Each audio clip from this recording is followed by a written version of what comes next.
but we'll give it a shot in 3, 2, 1. What up, folks? Once again, it is indeed your boy Tim, the handsome liberal.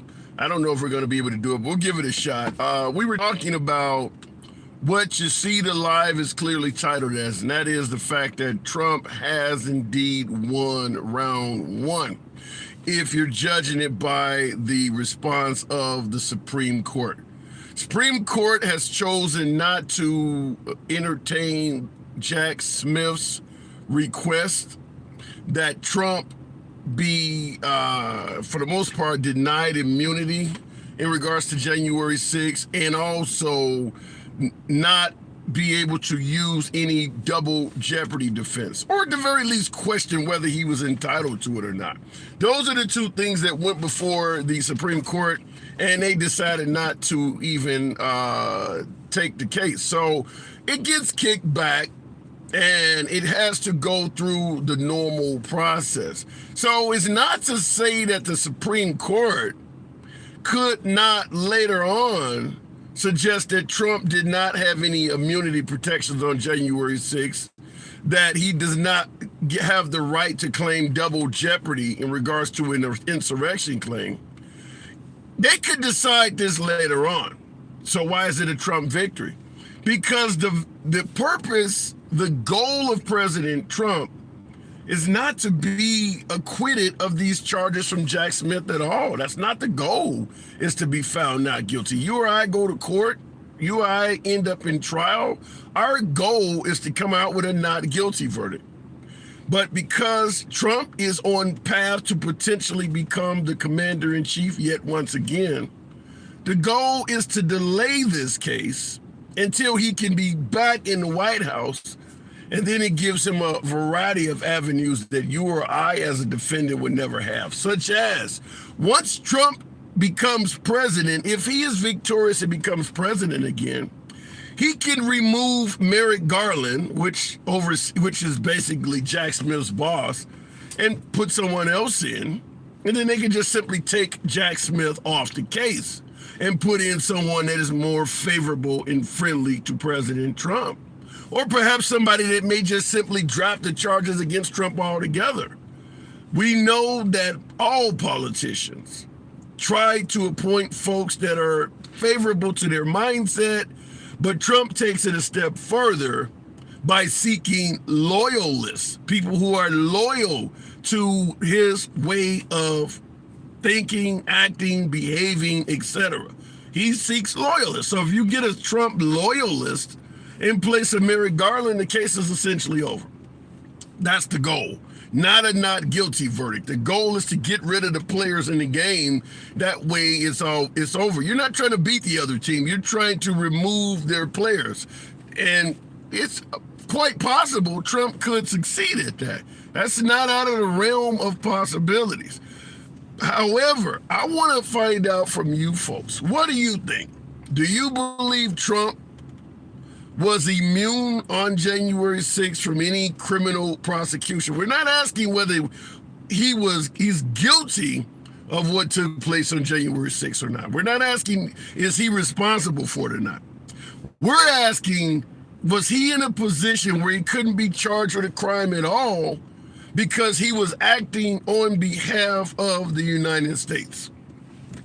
As I stated before, I had to reset the live. Many folks want to prosecute, many folks wanted, past tense, wanted to prosecute President George W. Bush for what happened with the Iraq War. They had weapons of mass destruction, turned out to be a farce. We lost 6,000 plus service personnel. Many of them are still screwed up to this day, plus many estimate over 1 million people died in the region due to that 20-year war. Folks wanted George W. Bush charged with crimes. But George W. Bush, believing, according to his opinion, America was facing a terroristic threat from Iraq, was acting on behalf of the United States, and therefore he is pretty much barred from criminal prosecution. What about Trump? On January 6th, Trump believed democracy was under threat. If you listen to Trump, the liberals were trying to steal the election. Trump believed he was doing what is best for this country by protesting what took place, which is the smooth transition of power. Therefore stating, I cannot be held criminally accountable for this. I was doing what I thought was right for the country. I want to ask you folks, do you buy that? Do you believe President Trump should be given immunity from any criminal prosecution on January 6th? That is the case that Jack Smith was taking to the Supreme Court. Now, obviously, Jack Smith is also trying to prosecute Trump for January 6th, referring to it as an insurrection. But if the Supreme Court rules that Trump was immune from any criminal prosecution at all, then you can't prosecute him for something because he had immunity. So that's what Jack Smith was trying to expedite with the Supreme Court. Let me know if he got immunity while we're sitting here wasting time charging him. Let me know if these charges are even valid. The Supreme Court refused to hear that. Now, it's a victory for President Trump because of what I stated. He's trying to delay things. He's succeeding. But that doesn't mean down the line when this gets back in the hands of the Supreme Court, and it absolutely will, that they may not later say, no, you don't have the right to immunity for what happened. This is not a double jeopardy issue. The Supreme Court could rule against Trump. They just stated right now the judicial process has to take its course. You cannot skip the appellate court. You have to win your case in the lower court, give Trump his right to appeal to the appellate court, win your case in the appellate court, give Trump his right to appeal to the Supreme Court, and if you win in the Supreme Court, Trump goes down. It's a victory for Trump because by the time all that happens, the election will be over with.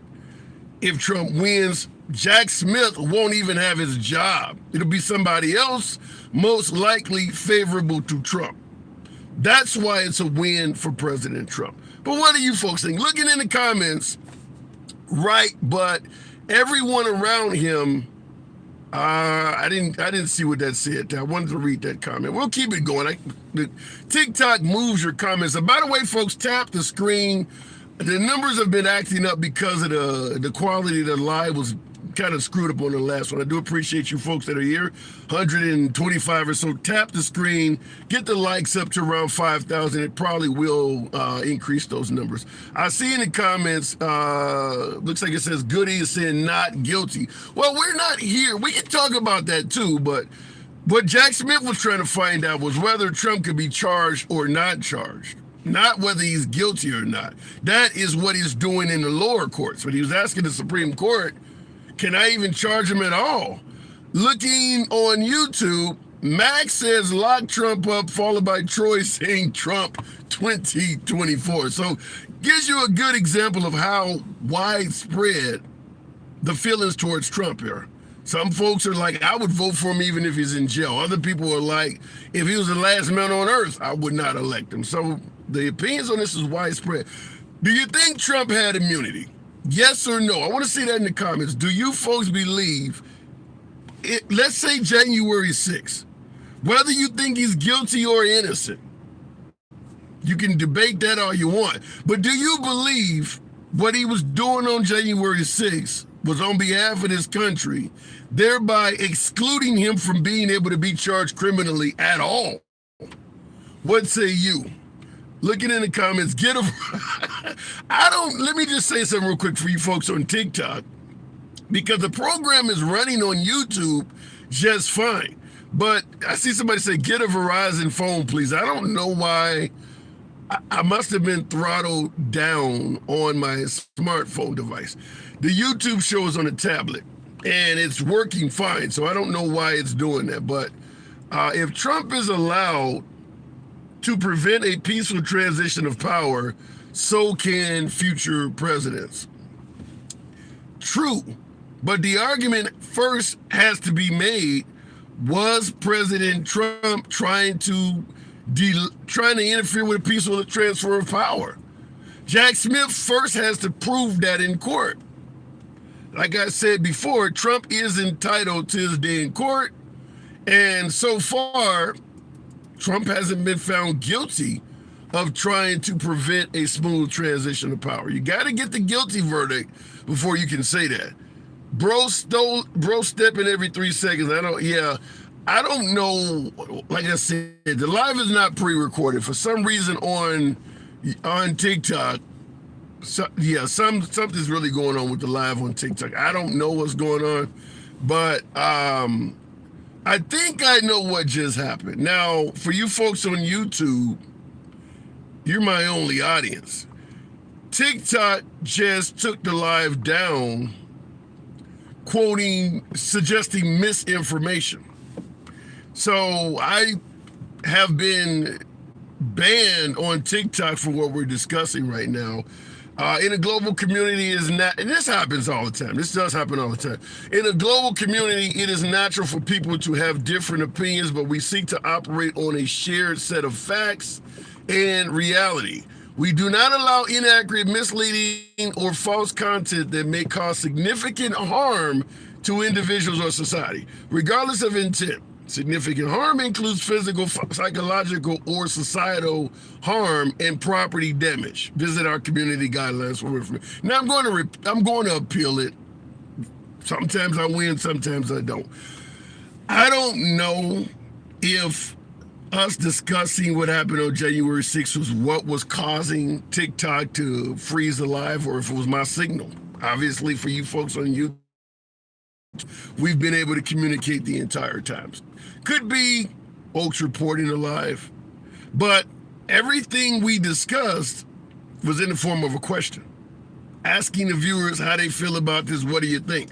So the idea that it's misinformation absolutely makes no sense. I didn't give out anything but what's going on and was asking the folks how they feel about it. We didn't get to any callers yet. We didn't have anybody on the program going left of Bernie Sanders or having dinner with QAnon, as we always say. So most likely somebody reported the program. We'll see what happens with TikTok. Sometimes they'll flip the appeal right over and put you back in. I don't know, but on YouTube, let me know if you guys can hear me without any issues. There are any issues of the live freezing, any of that happening? Because TikTok, I had nothing but problems from the moment we tried to do it. So I'll see if anybody on YouTube can actually hear the live. Okay, I do see a few folks on there. Real quick, just looking in the, I'm trying to look at it, it just says misinformation. So it's not really telling you anything. So we'll give it a chance to come back. But I don't know, even on YouTube, can you guys hear me okay? Let me know if you can hear things okay. I mean, I could switch it to the backup account on TikTok, but if I'm having problems on the main account, the backup account would probably have some of the same issues. I'm going to assume on YouTube, because I asked folks on YouTube if you can see the live okay, and no one has responded. So I'm going to assume that this is problematic on both sides. A bit low bit rate, but your feed is okay. Then I have, unless I'm in an area where, because I'm on T-Mobile. So unless I'm in an area where the signal is poor or something like that. But generally when I'm on, I can see if I'm freezing. Like when I'm on TikTok, my own reflection back at me is freezing and things like that. On here on YouTube, it does appear from what I can see to be okay. So I don't know, but my predominant audience is on TikTok. There's 7 people in here, and you guys are not anywhere near as the activity in here is not even a fraction of what it normally is on TikTok. I mean, I'm usually, dealing with hundreds of people, if not well over 1,000 people simultaneously on TikTok. There's 8 here on YouTube. So, and the questions, the feed is just not there. The participation there's no way I could do a show specifically on YouTube because the participation is virtually zero compared to TikTok. But looking in the comments real quick, Signal can show okay, but in reality be bad. All right, fair enough. Your signal meter shows the tower strength, but it doesn't show how well the tower receives your signal. It's a good point. That's a good point. I didn't think of it like that. All right, and that could be what's going on. I just want to see what else is coming in here, though. Yeah, that's usually where I'll be. Yeah, TikTok is it's generally the whole program is ran from an aspect of me posting it on TikTok. I wouldn't mind running a program on YouTube, but I don't have even remotely the same audience on YouTube. If I had the same audience on YouTube, then I'd buy better equipment for YouTube and things like that. But like I said, on YouTube, I rarely get more than 20 people watching it at the same time. I've had 2,000 on TikTok. So you're talking literally 100 times, 100 times as many people on TikTok. So, I'm generally going to continue running the program on TikTok unless the audience on YouTube gets greater. Now, I still respond to your comments on YouTube, but with such a small audience, so few of you post comments. So that's kind of how it works. You should keep it up, though, because I miss a lot of your lives, says Night. Well, in regards to the lives on YouTube, all of the lives I do on YouTube are saved under, if you click on the program and you click on live, whatever, I don't date them, but they're all there. Every live I do is permanently stored on YouTube. I used to move the TikTok lives over to YouTube, but YouTube started complaining that I'm posting information or posting shit from a different social media page, and they started attacking my page that I was posting reused content or some shit like that. Like, damn it, it's me. I took my same post off of TikTok, posted it on YouTube, and you're gonna ding me because it's reused content. So I just started doing the lives on YouTube from the beginning. That way it was originally filmed here. But the program is set up to be done on TikTok. So you're gonna normally see me looking elsewhere when I'm doing the program on TikTok because I'm staring at the TikTok screen. But I just want to ask you folks, real quick, like I said, it's a way considerably smaller audience, about 1/100th of what I have on TikTok. But I'm asking you, do you think Trump was immune from criminal prosecution on January 6th? I'm asking whether he was guilty or not. I'm asking, do you think he was in a position as commander-in-chief where he couldn't be charged of a crime no matter what? Because that's what President Trump's side is stating, that what he did on January 6th was acting on behalf of the United States, thereby granting him immunity from prosecution altogether. And I do see the comments. Thanks for doing both. I do appreciate that. I just say, yeah, it's fine. I don't like the eye contact. Well, listen, on TikTok, because I'm interacting with the viewers live in real time, and I know many folks, particularly the ones that call in, are staring at the screen. I like to maintain eye contact with anybody I'm having a conversation with. I think it's disrespectful to the other party if you're having a conversation with them and you don't maintain eye contact. I've just developed that from job interviews and things like that in real life. However, when I'm on a device where the person is not physically in front of me, that characteristic is still in me. I'm maintaining eye contact because I'm talking to you. And I do the same thing with the program. I'm talking to all of you that's watching, so I maintain eye contact with you to let you know whether I'm right or wrong, whether I sound legit or loony.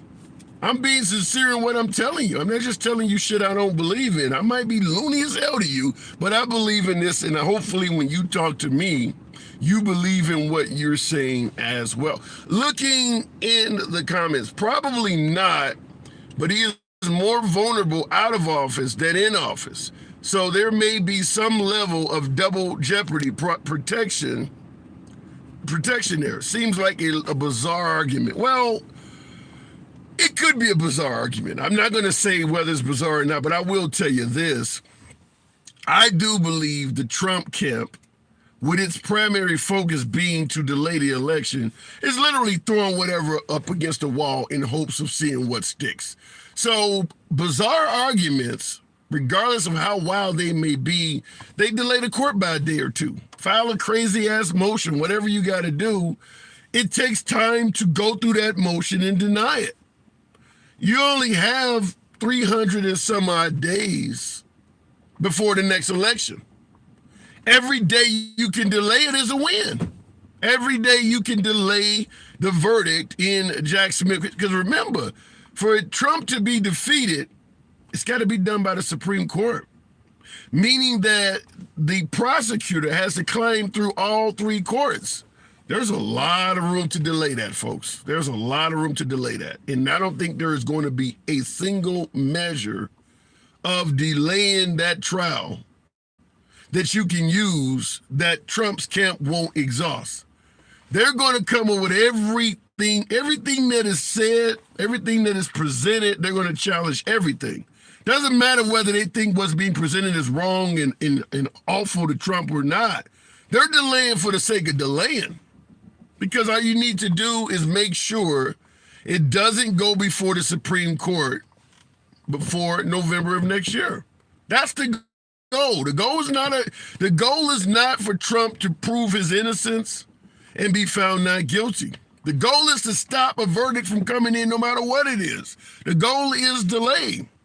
So we'll see how well he can do that. And many folks believe that because Trump is facing 91 charges or whatever the hell it is, many folks do believe that most of this stuff will not be adjudicated between now and the next election. I mean, Trump has infinite wealth. He's not like Giuliani, where Giuliani Giuliani is bankrupt and things. Folks want Trump back in office. So Trump's not going to run out of legal fees. Trump could easily find lawyers that'll work for him for free. They may not be the best lawyers, but they could certainly file appeals. They can certainly do things to delay the court. That is the sole purpose of what's going on, is they're trying to delay the court. And like I said, most legal analysts believe that he will ultimately be able to succeed at doing that. Looking in the comments real quick, I just can't believe this is good for the country, no matter what the outcome. Seems like the adults are gone, and we are left with pettiness and underhanded tactics. Well, politics has always been underhanded. Politics has always been laced with underhanded tactics. However, Trump has literally drew out the most passionate and hateful among us. Folks who hate Trump really hate Trump. Folks who love Trump really love Trump. That didn't happen under Bush, Obama, Reagan, Clinton. There's always people who like and hate you.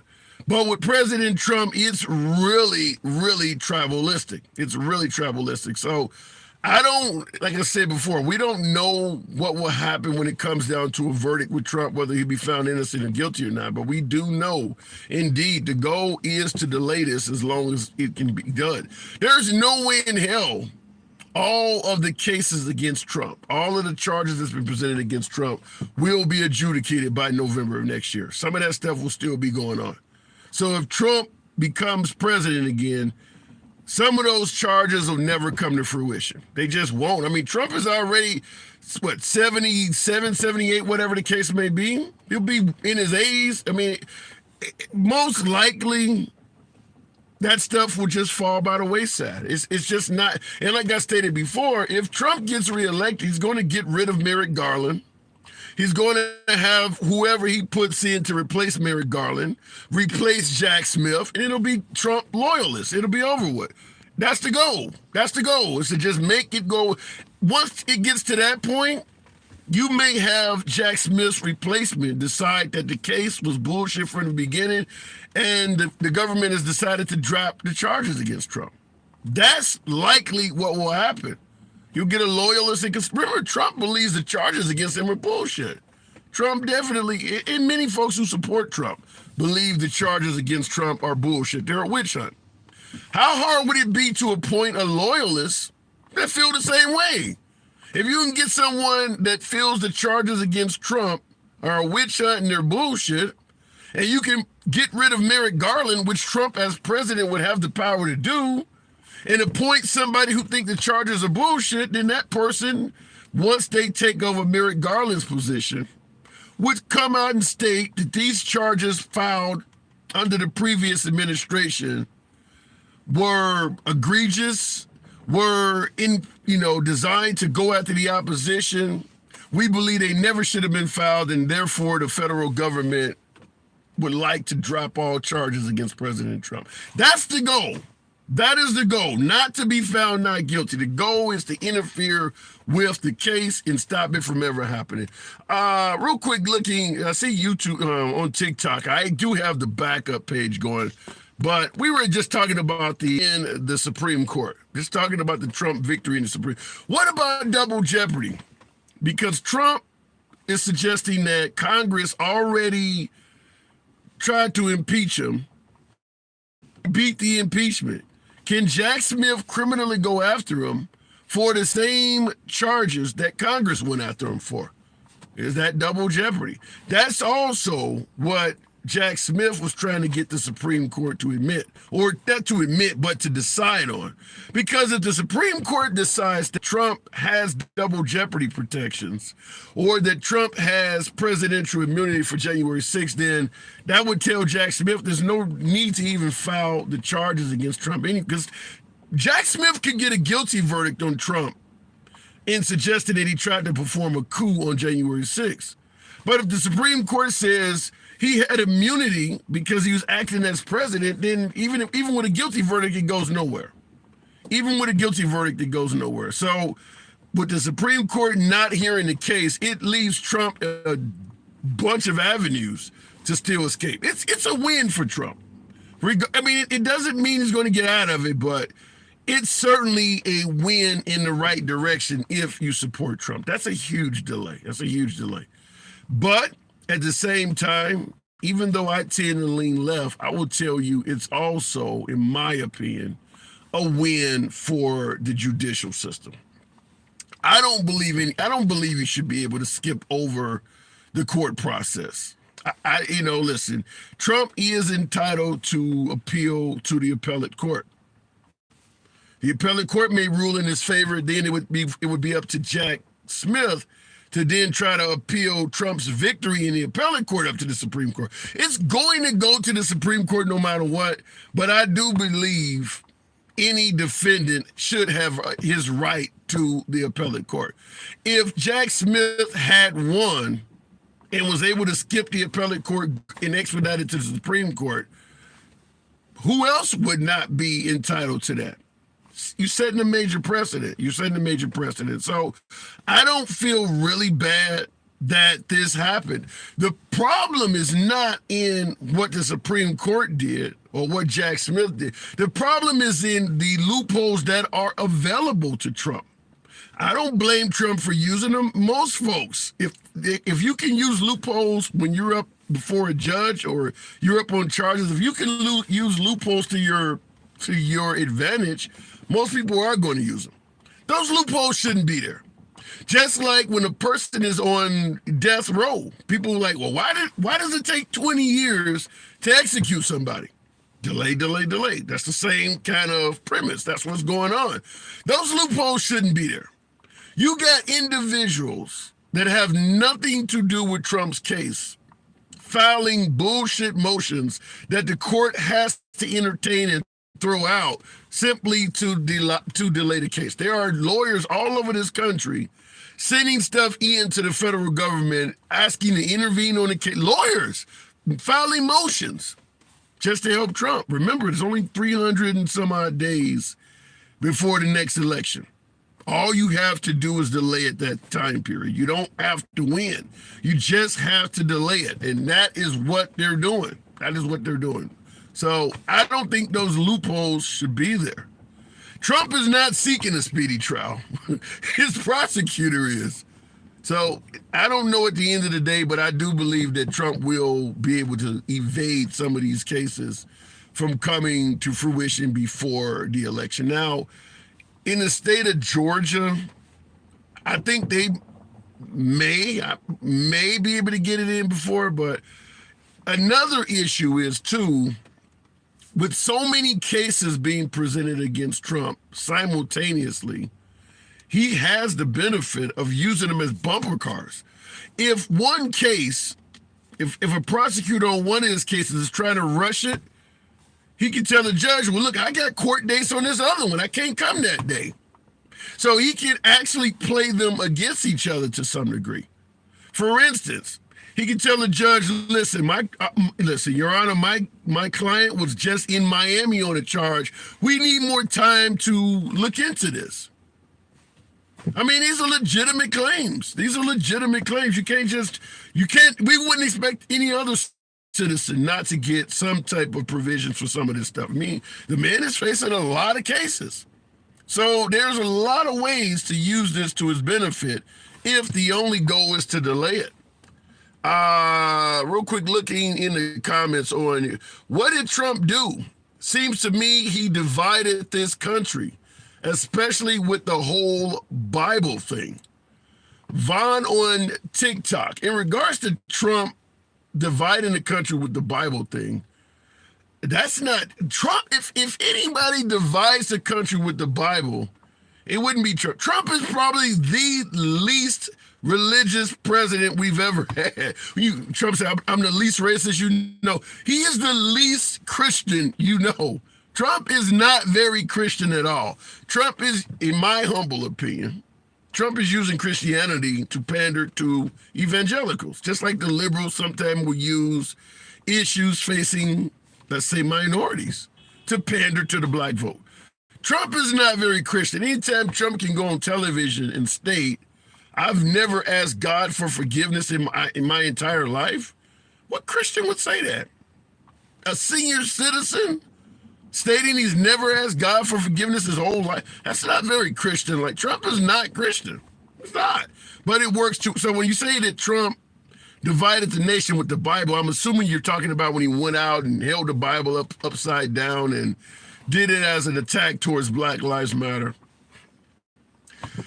Calling Black Lives Matter a terrorist outfit is, that's going to cause division. I mean, you pretty much chopping off any of the folks that are sympathetic to Black Lives Matter. There's a lot of people who like Black Lives Matter, a lot of people who hate Black Lives Matter. My humble opinion is Trump should not have gotten in the middle of that at all. Whether you like or hate Black Lives Matter or you don't get involved, I don't think that would have affected his presidency at all if he just simply stayed out of that. By getting involved in that, he picked a side. Kind of like folks talk about with Michael Jordan, where he once stated, Republicans buy shoes too, so I'm not going to get involved in it. That's where Trump should have went on that. He should not have got, same thing with the Colin Kaepernick thing, taking a knee. Now, what it did is it strengthened Trump with his base. But those folks already were on a certain side to begin with. When he went up there and said, this player, if a person takes a knee, kick that son of a bitch off the field and people cheered, you didn't get, those folks are going to vote for you anyway. You're not gaining any votes by saying that. You're just making those folks love you more.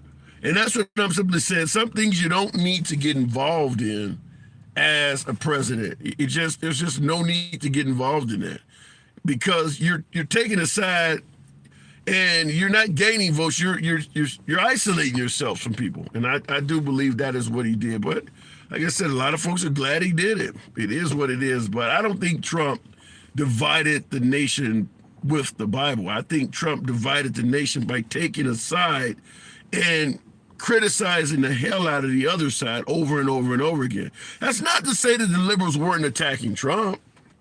There's a lot of folks who would respond and say, well, look, they did it to him. They never gave him a chance from day one. Okay, that's fair. There was a guy who told Obama, my goal is to make you a one-term president. Obama didn't spend the rest of his term attacking the guy. Kanye West stated after Hurricane Katrina, George Bush don't like white people.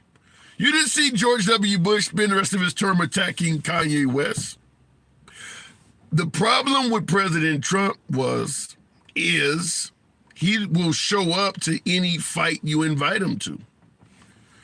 As president, you don't need to get involved in any fight you're invited to. You got minions. Let Rush Limbaugh, the late Rush Limbaugh, let Sean Hannity, let Tucker Carlson, let some of your goons handle the lower level stuff. Rush Limbaugh could have ran shows against Colin Kaepernick all day long. And Trump could have simply brought Rush Limbaugh on stage at a rally to show that he sides with Rush Limbaugh, and that would have been it. Trump did not need to get into the mud himself. It doesn't help. It just doesn't help. But like I said, I know a lot of you folks may disagree with that. My guess is any publicist would have probably been telling them, stay out of that shit. He's likely to get redacted. What are you folks going to do then? If you try to put him in jail, he'd be a fool not to retaliate in the same way. Shaking my head. I don't get it. I don't. So if folks wrongfully put Trump in jail and he becomes president, he should retaliate by wrongfully putting others in jail? Is that what you're saying? The reason I'm asking this is because if you believe something is wrong, if you believe something is a threat to democracy, but your mindset changes when Trump is now doing it as a measure of revenge, then you don't believe that. You just don't like it when it's happening to Trump. I'll tell you this. This is a debate I often am involved in. Pay attention to what Trump does, not what he says. This is often what you hear people say to defend Trump from folks claiming that he tweets and says all kinds of awful shit. No, pay attention to the economy and how great he's doing as a president. Don't worry about the tweets. Don't worry about, all of this. You guys are snowflakes. You're letting tweets determine how you're voting. You're voting based on your feelings. I've told folks from day one, Obama, Biden could be giving us the exact same economy. Biden and Obama could be giving us the exact same policies as President Trump. But if they were constantly tweeting out insults to Christians and gun owners, there's no way the right would ignore that. There's no way the right would just, pay attention to what he does, not what he says. The reason Trump's insults and tweets are being overlooked is because they're not aimed at those folks. People who are telling you to ignore Trump's tweets and insults are saying it because they're not the ones being insulted. The same way when Hillary Clinton talked about deplorables, or when Obama suggested they want to cling to their Bibles and their guns. Those comments were not ignored by the right. They didn't ignore it. They paid close attention to it. You still have folks on the right calling themselves deplorables. That comment hit home. So I don't know why Pocahontas, Nervous Nancy, Crazy Bernie, and all these other comments would not hit home. I don't get why you're paying attention to the insults of the left, but suggesting the left should ignore the insults of the right. I value a strong economy. I'm fine with pointing out Trump's economy. If you favor that, you were doing better. That makes sense. But when have we ever had a commander-in-chief where the citizens, the constituents were told, just totally ignore anything he says? Remember, Biden is the one that's supposed to have dementia. Biden is the one that's supposed to not be able to string together two sentences and not know where the hell he's at. Why would you look at a president supposedly completely sane like Trump and state, well, don't pay attention to nothing he says? How does that make sense? I don't quite get that. Even if he's doing a great job and you favor him, why would you not pay attention to what a president is saying unless you are acknowledging what he's saying is not very good? How about ask not what your country can do for you. Ask what you can do for your country. I didn't have sex with that woman. Read my lips. No new taxes. Gorbachev, tear down this wall. Since when do we not pay attention to what a president says? Remember George W. Bush? September 12th on the rubble of 9/11? We hear you, and the people who knocked these buildings down will hear all of us soon. And the crowd went crazy because we knew we were about to kick ass. Since when does the president's words not matter? It's not that what the president says doesn't matter. It's that people realize what he's saying is a lot of shit we'd rather not remember. So you're trying to convince people not to pay attention to it. You can pay attention to Trump's economy, Trump's strength at the border, but you also pay attention to his words. You don't ignore certain aspects of a guy who's over 330 million people. You just don't do that. Because on January 6th, whether you favor it, whether you think it was a crime, whether you think it was a coup or a protest, it all happened for one reason: President Trump's words. That is the only reason people were there, is because Trump said something. So why would you suggest that you don't pay attention to the president's words? Other than the fact that I realized something like that could happen. So I'm trying to get you to ignore his words before he does. Looking in the comments real quick, election season is here. They're probably going to play COVID again. Here's the issue with that. COVID started obviously during Trump's term, but it was blamed on liberals and liberal entities. Now we're having different derivatives, variations of COVID during Biden's term, and they're also being blamed on the liberals. What confuses me is that when Trump was in office, there's a hell of a lot of aspects from elite members of our society, the FBI, CIA, the CDC, the FDA, all being blamed on liberals. Trump is commander-in-chief. How do the liberals run the country from under Trump, such as supposedly stealing the election? If the liberals can do all of these horrible things while Trump is president, then why are we suggesting he was a successful president then?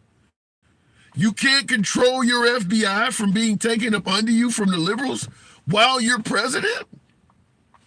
You can't control the CIA from being swiped from under you while you're president?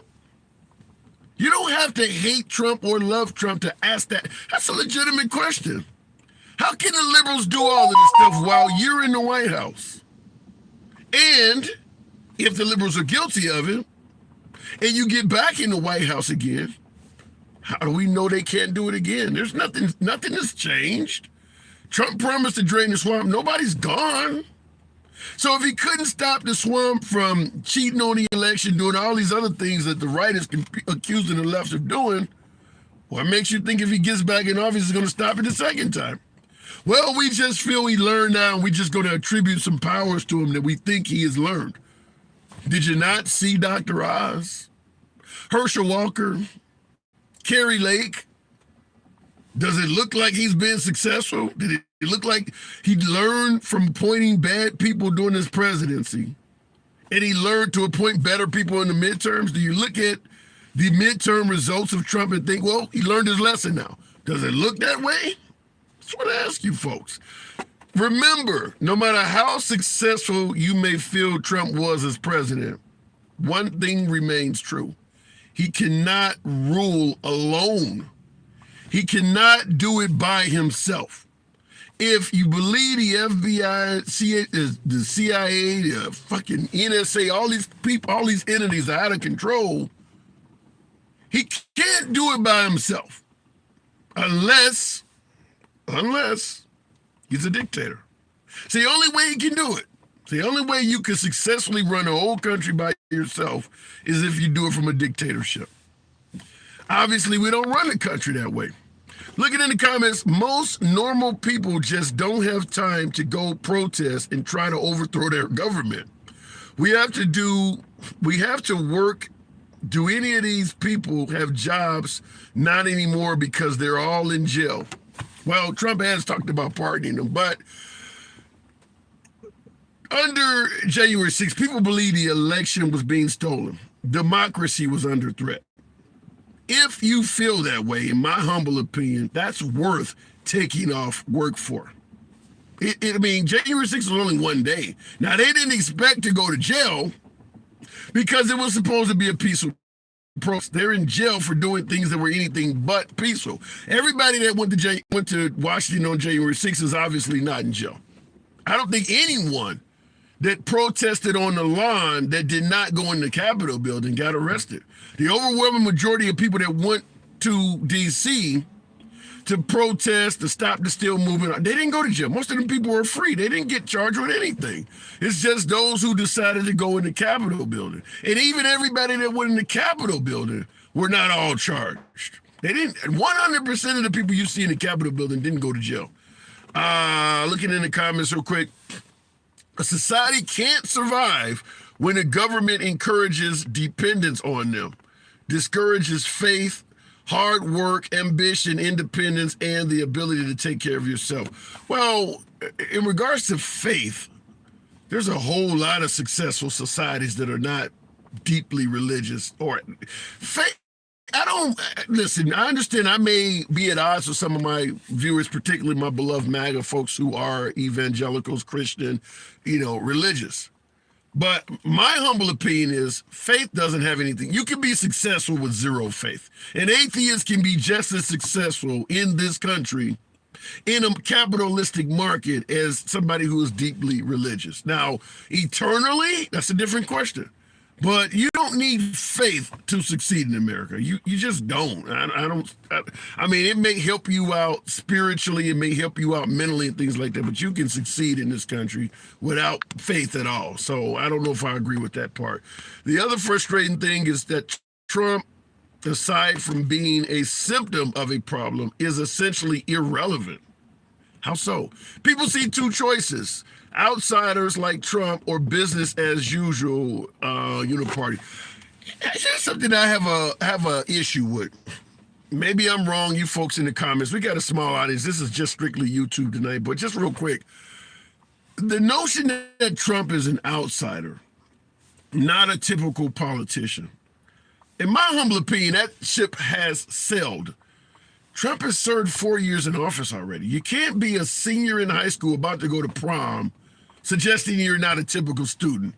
You're about to complete high school. Trump has served an entire term as president now. He's a politician. That day is over with. That was in 2015 when Trump came down the escalator. He wasn't a typical politician.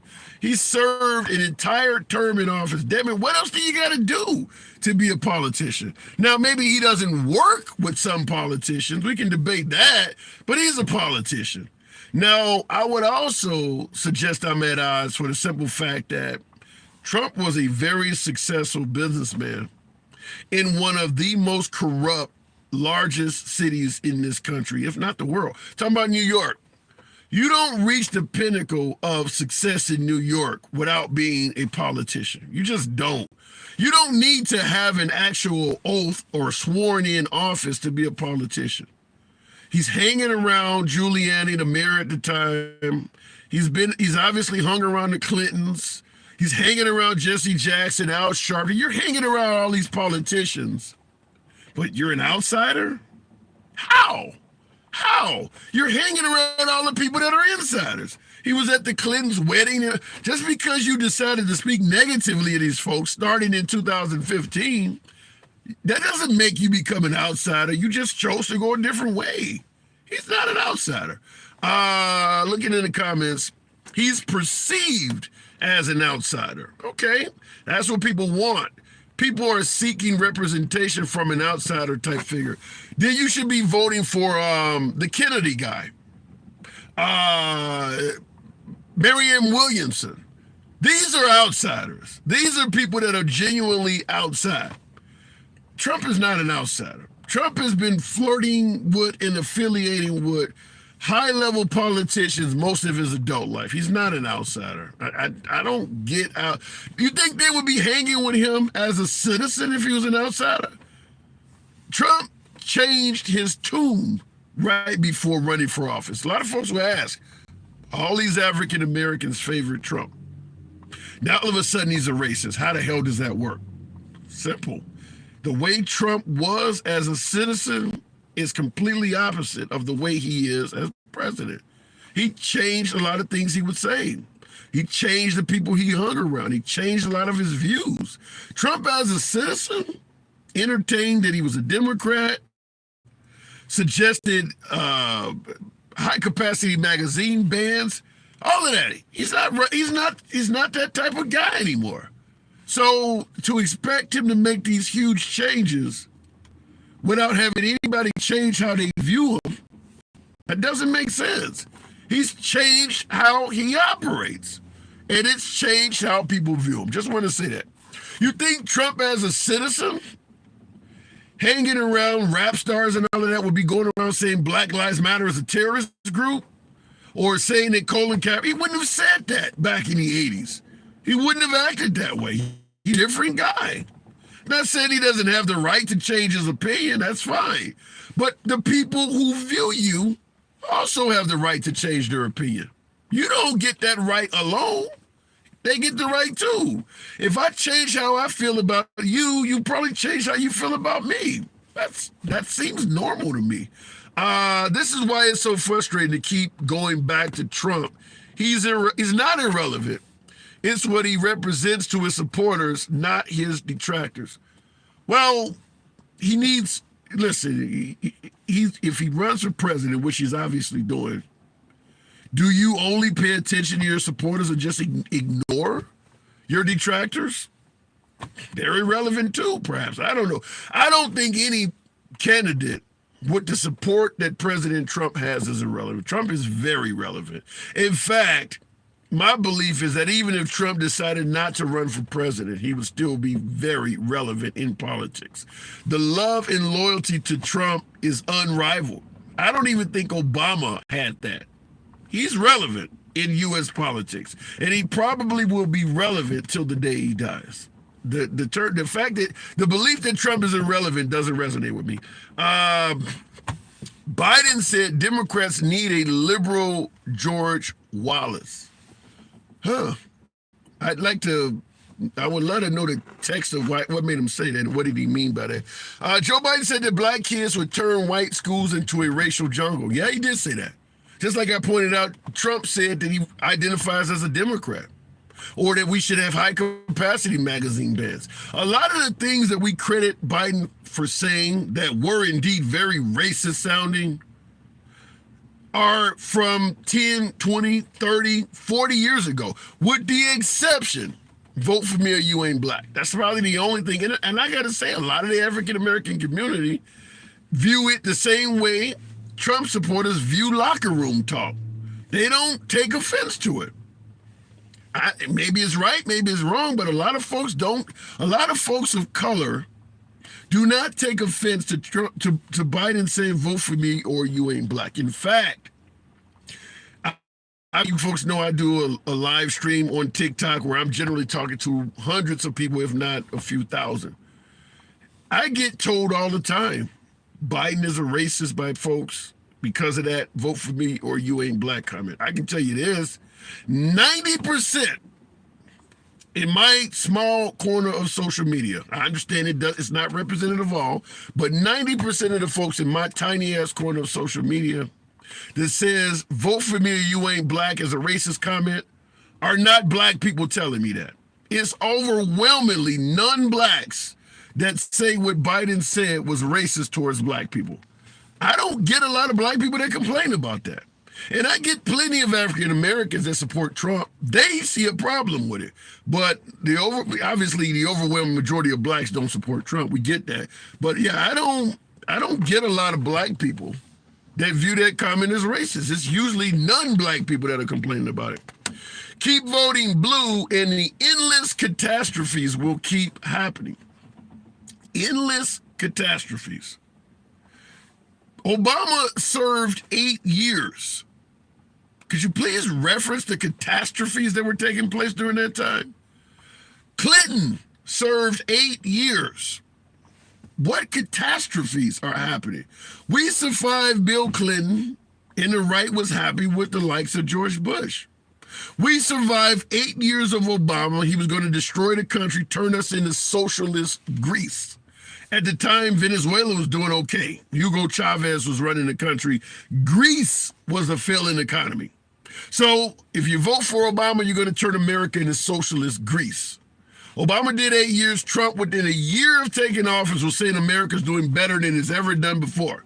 So obviously Obama didn't come close to turning us into Greece. Endless catastrophes. I'd be curious to know what you mean, because I'll tell you this, if Trump gets reelected in 2024, by 2025, Trump and most MAGA will be suggesting that America's doing awesome, which means that Biden is not tearing the country apart. If it can be fixed that fast, it's not being torn apart. I'm not suggesting that Biden's doing a great job at all. I'm just suggesting that what I refer to as apocalyptic politics. The world's going to end if you vote for this guy. A lot of liberals say the same thing about Trump. I'm just not in that camp. I believe that America has survived depression, slavery, World War II. We can survive 4 years of Biden. America's not going to end if we survive the King riots, all of these horrible issues, the depression we had, 30, 40 years. I mean, we've survived a hell of a lot more than what Biden is doing. I'm not saying Biden, if you think Biden sucks, that's fine, raise your hand. But the notion that America, after 4 more years of Biden, will be permanently damaged, I refer to that as Armageddon politics. We will survive Biden. Even if we actually have the recession that didn't happen, we will survive Biden. It's not the end of the world. That's fear mongering. Looking in the comments, Trump, only one of those presidents without any war or foreign battles. True. We didn't have any major wars under Trump. I believe Trump in 2017 sent like 50 Tomahawks into Syria. But other than that, we didn't have any major conflicts under Trump. Now, Kim Jong-un was certainly still doing his thing under Trump.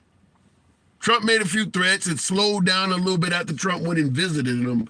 But looking back, Trump met with Kim Jong-un. Do you see anything positive? Now that we're in 2023, you can say, I'm glad Trump met with Kim Jong-un because now we're here. No, nothing. The only belief is, well, maybe if Biden didn't get elected and Trump was still in there, Kim Jong-un would be doing this or he would be better. Well, here's the problem. Trump can only do 8 years in office, period. If the only benefits of what he is doing are contingent on him staying in office, then he's not doing anything. Eventually, he has to go unless you want a dictator. If you're going to suggest that Kim Jong-un was under control when Trump is in office, and now he's acting like a tyrant because weak Biden is in office, then that means Trump didn't put anything in place to keep him under control. He's only good as long as Trump is here. Then that's only effective as long as we have. Now, if you plan on having Trump forever, then fine. If you plan on Trump being a dictator, fine. Then, yeah, Kim Jong-un will be under control forever. But that's what happens when you don't make any deals. You don't get any treaties signed. He's good only for the time you're in office. That's not a success. That's not a success story. That's a Band-Aid. Looking in the comments section, eggs, milk, bread, and gas can't survive with Biden. My wallet will not survive. Drill, baby, drill. Well, Valiant Thor, there's a lot of folks who do agree with you that we should drill. A lot of folks want to go back to more energy independence than under Biden. A lot of folks believe that Biden went the wrong way on that. However, the notion that eggs, milk, bread, gas, the price of milk and eggs right now are not unattainable by Americans. You can buy a dozen of eggs for what, $1.50 in most places in America. The price of eggs, some would say due to the bird flu, shot way the hell up. That's over with now. Same thing with the price of milk. The price of milk is not off the charts anymore. Same thing with the price of gas. Under Biden, early in his term, the price of fuel had skyrocketed. That's not that way anymore. This is what I'm talking about when I say you can point out the flaws of Biden, but you can also enter the realm of Armageddon politics or fear mongering. Right now, the price of fuel is more than it was under Trump. But using the same argument in reference to the price of fuel right now in 2023 that you used in 2022 or 2021 is being disingenuous. The price of fuel has went down significantly. The argument you were making about high fuel costs in 2021 should not sound like the one you're making now. The price of fuel now, maybe 40, 50 cents more than it was under Trump. In 2021, it was about $2 more than it was under Trump. The economy is not the way it was under Trump right now. Many would say that Trump's economy was better. I'm willing to entertain that. But the suggesting that it is just as bad right now as it was in 2022 or 2021 is not true. That's being disingenuous. One of my viewers stated that the eggs, butter, eggs, milk, his wallet cannot handle that. I will tell you this. Right now, if the economy stays the way it is right now, America can handle this. It's a little bit more expensive. A lot of people are unhappy. It's not like people are eating less eggs and drinking less milk. McDonald's is not having a hard time getting customers, even though the price of a burger went up. We just had Thanksgiving go by. It was the most traveled holiday in U.S. history. If everybody is broke, how the hell did all those planes get filled? It's bad economically compared to the best of Trump. But it's not dire straits where you're sitting on your porch finishing off your dog because you don't have any food in the house. It's not like that. But folks who I refer to as detractors, Trump has a lot of detractors, but Biden detractors want you to believe we're one step from becoming Mel Gibson and Mad Max. It's not that bad. It's not. It really isn't. Look at it in the comments. I'm a Democrat. Why do we always have to say, but Donald Trump? I don't feel we should let them know Trump lives rent-free in our minds. Just say. Okay, if you don't believe you should talk about the biggest name in politics there is, you think it's Biden? Trump is the biggest name in politics. If you don't believe we should talk about him, because as you say, it's letting the Republicans know he lives rent-free in our head, well, then I would give you the likes of Nikki Haley, Vivek Ramaswamy, or I would give you the likes of Ron DeSantis. How do you think it's doing for them campaign-wise, not talking about Trump? How do you think they're doing? None of them are talking about Trump. How's it working out for them? How did it work out in the 2006 campaign of President Trump, where people just let him talk and didn't counter him much? Not talking about Trump, when Trump is doing nothing but talking, benefits Trump. It would be different if Trump was sitting over somewhere in the corner quiet, like George W. Bush, not in the limelight. Barack Obama, for the most part, not in the limelight. Bill Clinton, not in the limelight. If you're beating up on one of them, yeah, why are they living rent-free in your head? These people are not running. Trump is all over the country, hammering liberals, hammering Republicans he disagree with. Why would you let him do that while you remain silent? You think that really would benefit anybody? Anybody, any of his detractors would benefit from just simply letting him criticize you with no pushback? I don't think that's a good idea. Looking in the comments though, it's not just fuel, it's literally everything from rent to medical care to the price of a damn pencil. $8 for a damn pencil, big man. Well, I'm not here to disagree that the inflation, the price of goods and services skyrocketed. However, Biden can't control that. We live in a country where people believe in the free market, states' rights. You can't go into a business and tell them how much a pencil should cost. There's no excuse for why those goods that you just named are skyrocketing that you can tie to Biden. Biden ain't making the price of milk go. What has Biden done now that the price of fuel has dropped significantly? Why isn't the price of goods and services going down? What is Biden doing that is making all this stuff skyrocket? I'd invite you to state that. I'm not saying that the things aren't costing a fortune under Biden. What I'm asking is why. Fuel prices have went down a lot over the last 6 months or so. Yet the price of goods and services is not going down to match. As Ricky Ricardo would used to say, someone has some splaining to do. That's gouging. Now, I would also ask this. Would you support Biden and the Democrats passing legislation to force fair pricing from some of these businesses that are selling that stuff? Or do you support free market concepts, states' rights? You don't want a socialist country, right? You want people to be able to charge what they want. Well, sometimes they're going to gouge you.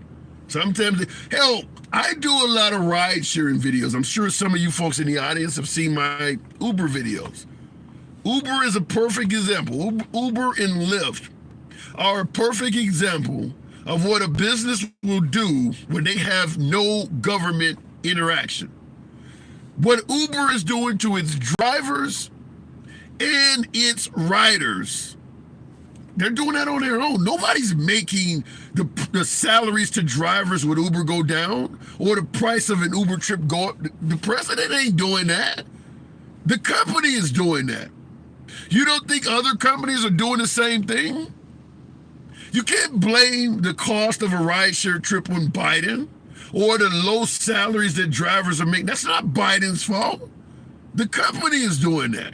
And there are plenty of other companies doing the same thing. It's just happening under Biden's watch, so it makes sense that he would get credit for it. But when you look into the mechanics of it, Biden can't control that. Biden hasn't passed any policies that would make the price of milk and eggs go up. Otherwise, just like with oil, people would be naming the policies. You ask, why did the price of oil, of gas go up? Biden closed the pipeline. They're naming things. Why did the price of eggs and milk go up? They're not naming anything that Biden did because it wasn't his fault. It just happened under his watch. Looking into the box, maybe you're right. Trump has been the best thing to happen to the Democratic Party. Without him, they practically don't exist. You think the Democratic Party doesn't exist without Trump? Really? I could disagree from a number of reasons. I'll tell you right now, banning abortion is a resurgence to the Democratic Party because you ain't heard from the women yet. So whatever you thought the Democratic Party's unity was, once it, and we got what, almost a year before the election takes place. Wait till you hear more and more mothers to be coming forward, talking about how stressful their lives were where they had to sneak out of a state to have an abortion, like Texas, where they're passing laws where you can't use the road to drive out of a state and have an abortion. So once these women start coming forward, and they're almost sounding like Jews in 1930s Germany of how they had to flee states where the government was trying to catch them and prosecute them, the Democratic Party, that ain't gonna help the Republican Party. Just want to point that out. That's not gonna help the Republican Party. And there are story after story after story coming out like that. You can believe, because both sides play politics, the liberals are going to use that shit. Armageddon politics. I talked about it before. Making it fear-mongering. If you vote for the right, you're going to die in childbirth. And they'll find women that are at risk for dying in childbirth, and the right is trying to make her have the baby anyway. Don't believe the Democratic Party is gone when that type of shit is out there. Looking in the box. Said recently, all my searches, my Boost Plus and my Quest disappeared.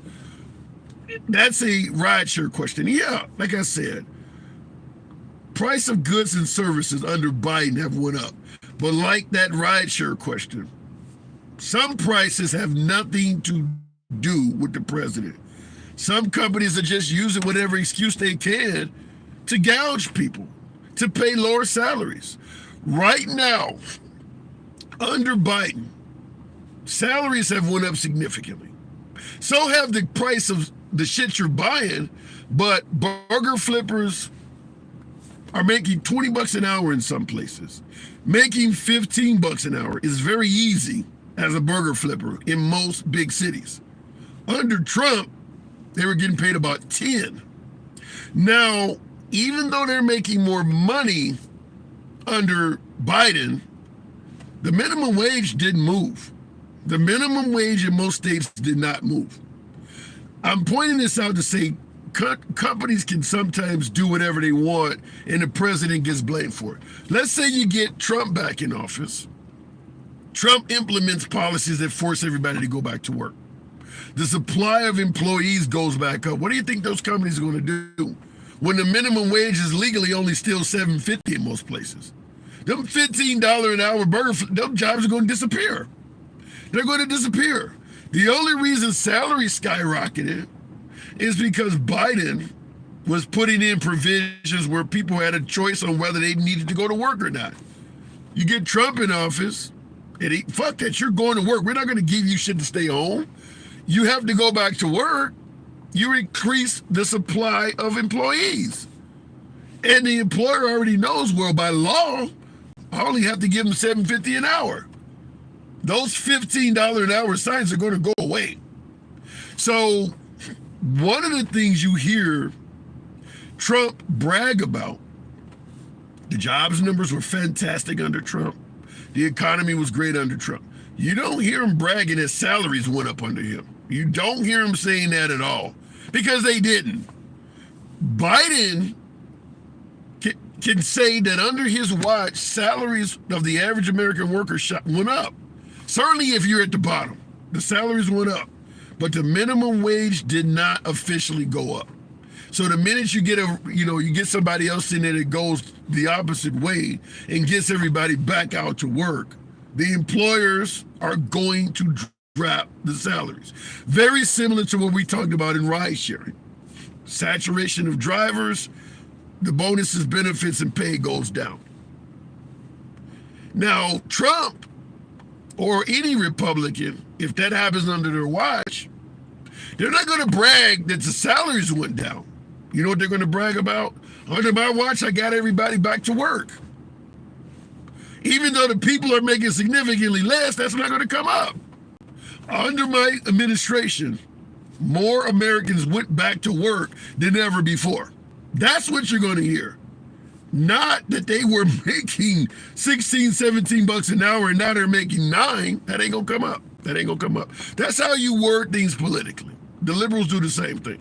Looking in the comment section again. I do appreciate you folks rolling. First time I've ever done a YouTube only live in a long time. I think I may have done one before, but there are people here. You guys are showing some love, so I'm rolling the live for a minute.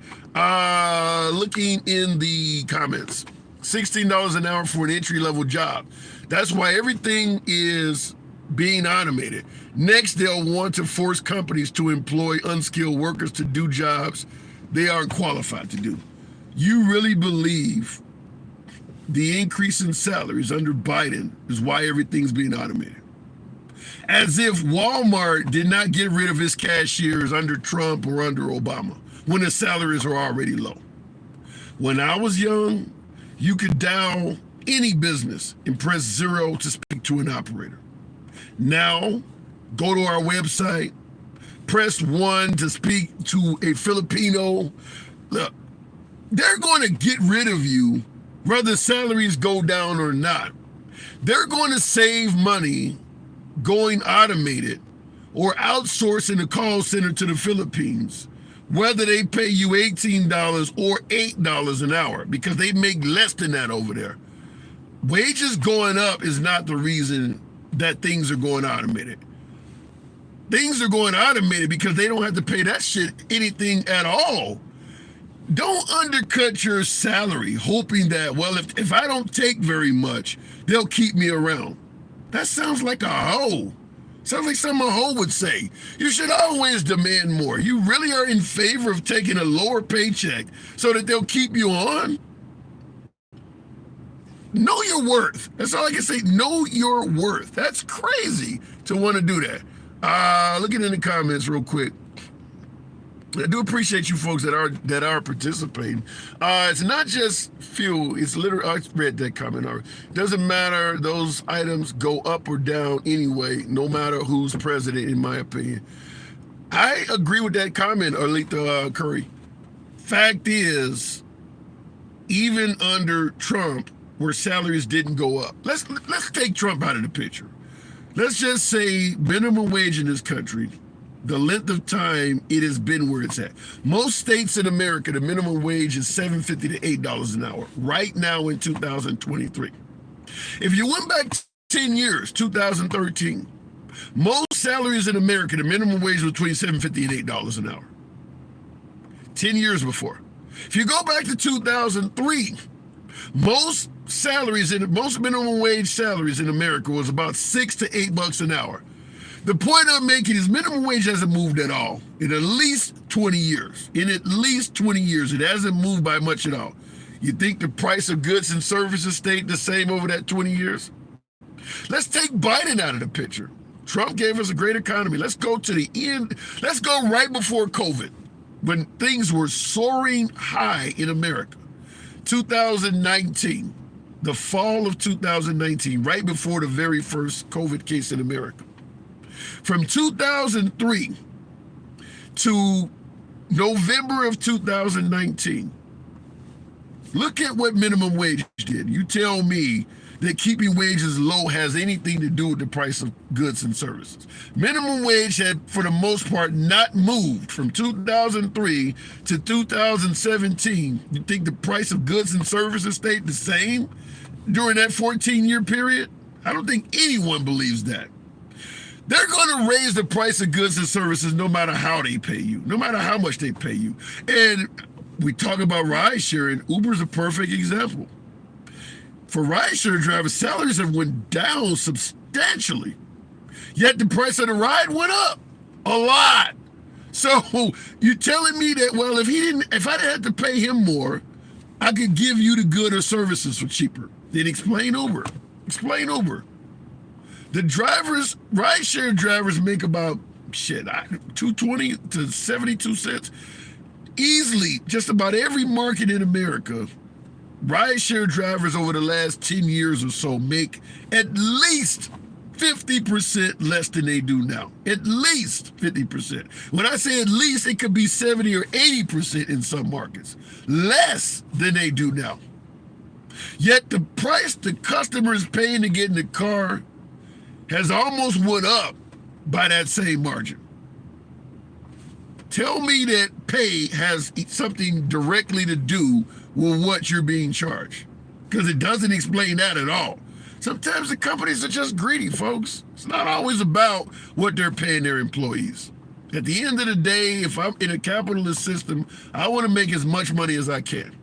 If the customer is willing to pay more and my employee is not asking for more, then I'm going to charge them more and I'm not going to give my employee anymore.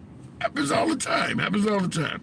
Looking in the box, next time you catch a flight, you might want to check the pilot ain't wearing a Taco Bell. You know, pilots don't get paid shit. Pilots don't get paid shit unless they get way up in the larger aircraft and they become captains. A lot of these regional flights, they don't get paid much at all. You got pilots out there flying people around barely making $50,000 a year. They don't make a lot of money. Once again, did the price of airline tickets go down? Just want to point that out. Looking in the box real quick, 100-inch TVs are now $3,000 instead of $20,000. Well, because a lot of the people making the TVs are not even getting paid a livable wage by American standards. A lot. Samsung is Korean. Some of these other, and Samsung is considered a quality TV. Sony, Japanese, but the lower shit you get your hands on, that stuff is made in China, and them folks ain't making much money over there. That's why they can sell you a TV for much cheaper. And because they've completely got rid of the American that was making it, maybe the American that used to work at Zenith, RCA, or some of these American companies, they're out of a job. So yeah, if they're paying the guy $2 an hour, okay, and this is an example where you're saying they pay less and they did bring the prices down. There are some examples. I think you're right in terms of electronics. There are examples where paying people less brought the price of a good or service down. But there's also plenty of examples where paying less did not do it. Perfect example. I started driving back in the early 90s. You didn't legally have to wear a seatbelt. You didn't legally have to have what they call it, liability insurance. You didn't legally have to put children in a car seat. All of these things benefited the insurance company. If I wear a seatbelt, I'm going to survive more accidents. If my car has airbags, I'm likely to survive more accidents, meaning the claims to the insurance companies are going to be less. You think the price of insurance went down? Even though they're getting all these gifts? Once they started passing laws where every single driver in America has to have liability insurance, they're getting all of these new clients and customers in bulk. Did the price of insurance go down? Just because a company is making more money does not mean they're going to pass the cost on to you. Walmart got rid of all its cashiers, or a ton of them. I won't say all, but a hell of a lot of them for those automated machines. Think the price of the food went down? Most companies you call have gotten rid of operators, human beings that would talk to you. You're now either referring to a website or you're talking to a AI. Did the price of what they charge you at the gas company, the light company, where you getting all the, did the price of that bill go down? No, they didn't pass any of that cost on to you. So the notion that anytime the price for the employer goes down, it's going to benefit her, that's not true. That's why a lot of us liberals don't honor trickle-down economics. It's because there is no guarantee that if you give more to the top, they're going to pass it down. I just gave you a bunch of examples where the top has done better and they didn't pass any of that shit down. If McDonald's, you mentioned McDonald's, because they're paying more in salary, they may get rid of folks and go automated. You walk in there now, they got the vertical TV screens where you place for. Is the price of burgers going to go down? No. They're not going to charge you less for a Big Mac because you ordered it yourself. It's not going to go down if it doesn't have to. So don't ever think that by giving somebody with wealth a little more, they're going to pass it down to the people. They only do that when they're required to do it. And we live in a free market country. They rarely are they required to do that. Real quick in the comments. 16, and also I wanted to point out, $16 for an entry-level job. That's what everybody is, like I said, I don't think automation is going to affect salaries.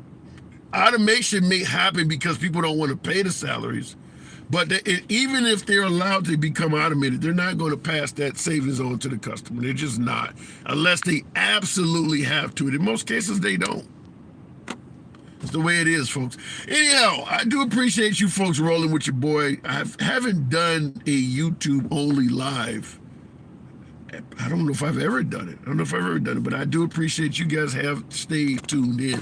I do got a social media ride-sharing video that's I'm going to be releasing probably later tonight. I seen one other comment came in.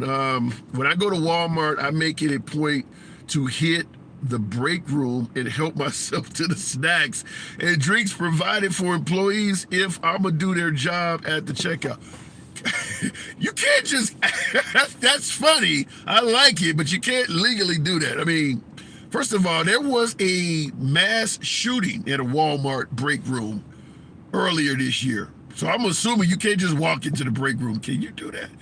And in regards to saying you go in the break room and help yourself to the snacks, they have vending machines in the break room. They don't even give the employees snacks. How are you doing that? That's theft.